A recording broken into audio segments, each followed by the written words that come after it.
good morning and welcome. This is Enterprise Morning, reaching you from Enterprise Television. I am Henry Igwebike, and today let's kickstart with our newspapers.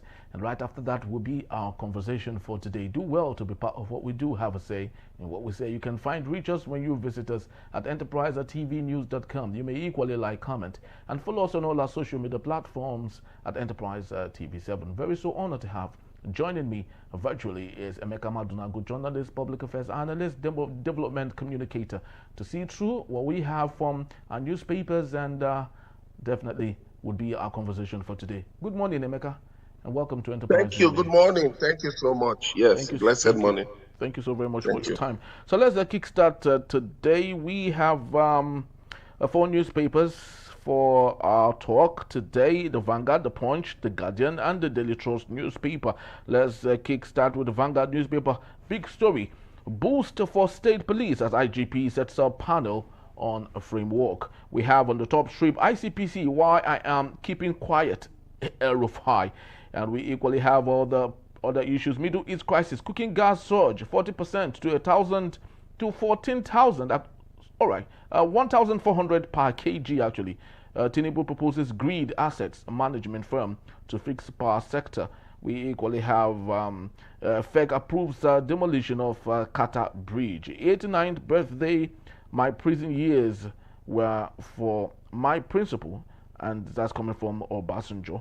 And we gonna have all the growing matters. Economic hardship: parents move words from private schools to public schools. Nigeria's money supply drops slightly to 123 trillion naira. Emeka, let's take a look at this matter here.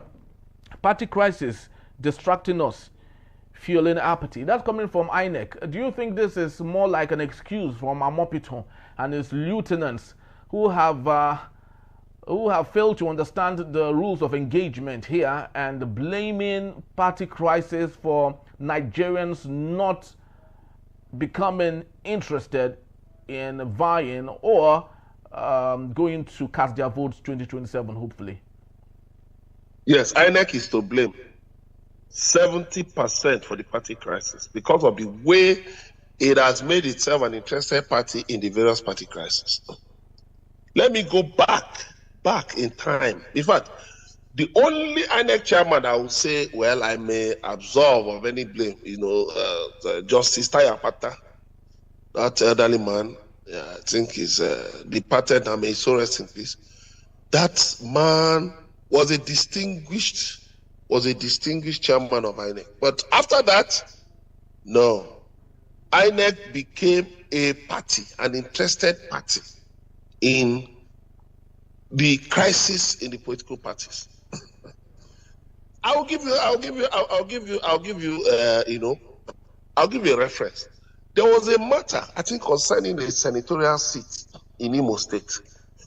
Some year, maybe 5 years ago or 8 years ago.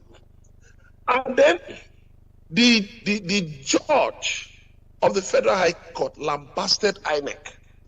And asked INEC, what is your direct interest in this matter? You are just an arbiter, a referee in a contest.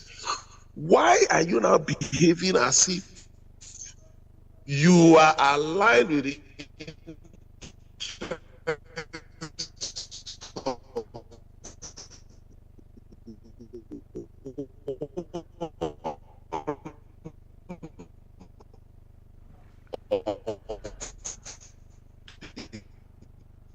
parties?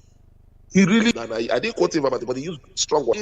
If you look at different parties, different issues, is the cause of the lingering crisis. This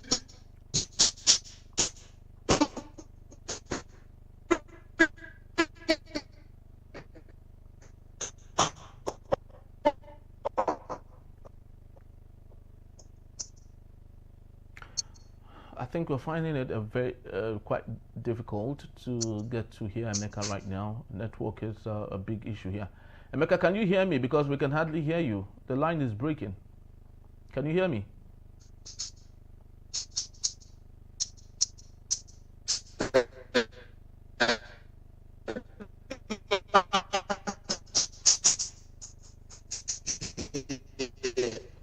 that are the exclusive preserve. That was clear. Then, can you hear me? I can hear you. Yeah, yes. I can hear Is you it now. better now? Yes, it's better. It's better now. Hello? Yes, I can hear you. It's better. No. Yeah. Okay. So, the Supreme Court ruled clearly that leadership matters are the exclusive preserve of the internal affairs of political parties. What did INEC do? INEC knew that the term of the Umar Damagum executive in the PDP was going to end on December 8th last year. Yes, Umar Damagum, INEC rejected a letter from the executive, from the Umar Damagum executive, saying, I think talking about the Ekiti governorship election and all of that. Now, the faction led by Oyo State Governor Seyi Makinde held a convention. And, that convention was monitored by INEC. INEC was there. What happened? Eventually, INEC said, no. INEC said no, because some people went to court. The Wike faction went to court. And then, curiously, a federal high court said that the convention was not valid and invalidated it. And INEC acted on it. But the same INEC forgot that in the same last year, when there was a governorship primary in Osun State, that the one attended by where a claimant was declared winner, I don't remember his name, that it was attended by 5 INEC officers. Then eventually INEC came up and said, no, that the convention, Seyi Makinde convention, was not acceptable, all because the federal high court invalidated it. But the Supreme Court had invalidated the rulings of both the federal high court and the appeal court in the leadership matters of the PDP and the Labour Party. What was INEC's interest in going further to, make itself a party in the fresh suits filed at the federal high court, at the federal high court, and even at the state high court, or state high court? Go and look at what the Supreme Court said concerning INEC in the matter concerning the Social Democratic Party, the SDP. It lambasted INEC once again. Look at various judgments by various courts, even by the Supreme Court, by the appeal court, that INEC has continued to make itself a meddlesome interloper in issues in leadership crisis concerning political parties. So, INEC should not claim innocence in all that has been happening in the political party. If it is distracted, it is because it has made itself an unnecessary meddlesome interloper, an interested party in what should not concern it in any way. Thank you. Thank you so very much, Emeka. It's actually quite interesting, and you would love to see that in Nigeria. When you see the debate between the Conservatives and the Labour in the UK House, and you're asking yourself, what a wonderful, symphony of dialogue and debate. Each of them, going at one another, but they do it from a place of respect, from a place of joy and happiness. But imagine if the Labour that are in charge now tries to, infiltrate the Conservatives just to get them on their side by fire, by force, grab it, steal it, and run with it. Imagine how dreadful it would look. Unfortunately, these are things we see in other parts of the world, but we would not want to replicate that in Nigeria because of the party politics we play. And until possibly when the president does not have the prerogative to select who becomes the INEC chairman, maybe then we will start having a very awesome discussion in Nigeria. But until then, we'll keep having a situation where INEC is becoming an interested party in issues concerning electioneering in Nigeria. But Emeka, let's take a look at economy for a bit now. So much we talk about this, and I do not know why those who are interested in President Bola Ahmed Tinubu's relaunch in 2027 do not see this issue, even if they are victims themselves or they have relatives who are victims. We have economic hardship. Parents move words from private school to public schools. Emeka, it's actually quite disheartening that these are the realities before us, but people still queue up to praise someone who is really not doing an awesome job. When do you think we would get to a breaking point when even someone who has been given peanuts will start realizing that he is shooting himself? Yeah, thank you. Well, the issue of which school to send children is the prerogative of parents. You have all kinds of private schools now. Some private schools that cannot even stand. That should not ordinarily be registered. But this is Nigeria, where anything goes. So, that's why you see different kinds of schools. Being called schools. Yeah, okay. But of course, primary schools are under the prerogative of the local governments. Secondary schools are under the state government. But the interesting thing is this: how did the proliferation of private schools start? It was when government began to neglect public education that people started sending their children to private schools. I went to public schools now. I went to public school. And of course, I can stand my ground anywhere I find myself in this country or in this world. Yes, I can stand my ground anywhere. So what are we talking about? We must realize that public education is a collective responsibility of all, whether government or private sector or the citizens. We are all stakeholders. And, we must do our best to make sure that we don't allow the wishes of IMF to work out. The IMF has told the federal government to remove its hands from public education. Well, I think I'll agree with them to the extent that why should we have federal government colleges? I am a product of a federal government college, so it will be unfair of me to support such a thing, because the federal government, as an interested stakeholder in the education sector, can also own his own schools. Well, there's nothing wrong with that. He also owns universities. And there are universities that own schools, secondary schools, primary schools, and all of that. But I think the basic aim, so that we're not distracted, the basic aim should be about quality. Quality. We must ensure, whether it's private or public, that the quality, the standards are maintained, that the curriculum is, adhered to, and that the training of teachers, the competence of teachers is not left in doubt, that teachers are properly trained, and certified, so that, whether in public or private schools, we have the right fit. Then I know that, resources are competing, there are different demands competing for scarce resources. But that doesn't mean that we should, look away from the imperative of giving our quality education, maintaining standard. You see some classes overcrowded. You see the teachers frustrated. But that's not what it should be. That's not what it should be. But if we remove corruption, if we look at the fact that corruption is also a major problem, is a major contributor to the crisis in the educational sector, then if we can deal with that, we will have more productive outcomes. Thank you.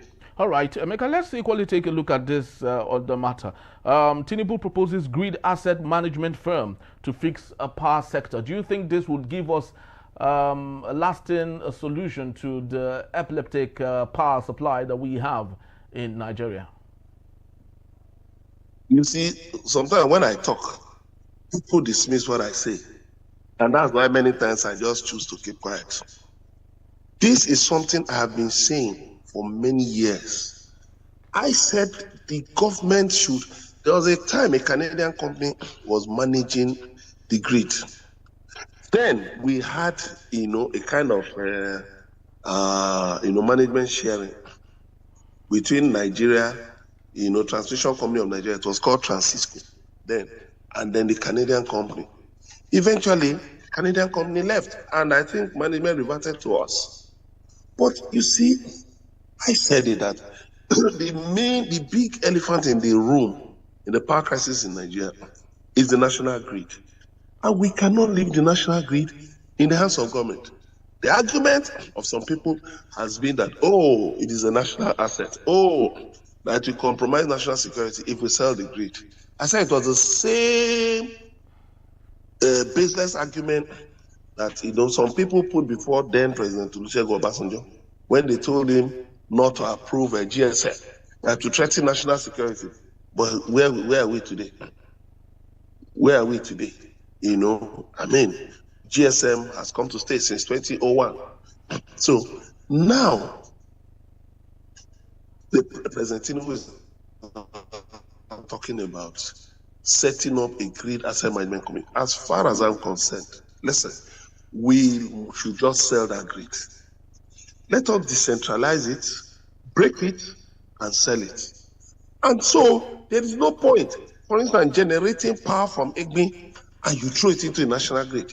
You generate power from Akwa Ibom, you throw it into the national grid. Look at the Oshioma power plant in Edo State, near Benin, that generates 95 megawatts, gas-fired power. It has been shut down since September 1, 2025 because of a management dispute, between the Chinese owners and Nigerian owners. You understand? And then you go to Afam 1 to 4 in Afam River State. In years gone by, anytime National Grid had a problem, the Afam power plants could be relied on to keep power supply across Nigeria. It wasn't so bad as a situation where the entire nation will shut down. But along the line, we got priorities wrong. So you can't tell me, why should Egbe put it? Egbe should supply Lagos. Lagos actually needs up to 50,000 or 100,000 megawatts. Egbe should supply Lagos. Then other power plants here and there, gas-fired. Opai in Okwani in Delta State, supplying power to the north through Obosi in Anambra State. That is wrong. That's too far. The north, we have hydropower. We have hydropower. We have the dams in the north. We also have the one in Taraba State. I forget the name of that. But what are we supposed to do? We need to decentralize the grid. Let us sell the grid and decentralize it. Setting up another grid management company is just a duplication or triplication of results, because you have the Nigerian System Operator, NSO. You also have another company, another federal government company that's also managing the grid. Then you want to set up a third, but there is no need. All of this is just a waste, a triplication of bureaucracy. Sell this grid. Put it up for public tender and sell the grid. Break it into parts and sell the grid. So that, you see, it's part of what when we talk about decentralizing power, when we talk about restructuring, it's also part of it. All this national grid, why do you need a national grid? Why? Some states will just do it just about maybe 1,000 megawatts or so. Yeah. While a state like Lagos will need up to maybe 50 or 100,000 megawatts. How can you now compare that? Then everybody has to be on national grid. They're talking about wasting power. Look at the loss of power. Traveling over long distances, long kilometers. It doesn't make business sense. I speak as a businessman. It doesn't make business sense. Let's decentralize the grid and sell it. Better, it will serve us better that way. Thank you. Thank you so very much, Emeka. We can't overstate some of these things. So it's actually quite funny, when we see a president who understands better, who has crisscrossed the length and the breadth of the world, who has been to different countries around the world, see how things work. But unfortunately, as the president of the Federal Republic of Nigeria, he still finds it extremely difficult to understand what needs to be done to fix electricity insufficiency in Nigeria. Look at the bombing happening around the world from the Iran-Israel-US war. See countries, whenever they are bombed, you don't see total collapse of electricity in such a country. It's just that particular segment or that particular place that's been bombed that is affected. The rest still see electricity. Just imagine if that were to happen in Nigeria. I want to believe we would not have light for the next 2 years. And this is because we have refused to decentralize and ensure that electricity, becomes segmented in the nation. Well, let's just hope things will get better. But just to let you know, Emeka, would still be around to take us on our main conversation when we return. IGP Tunji Disu launches national framework for state police in a beat. Enterprise morning. It is, don't go anywhere. We'll be right back.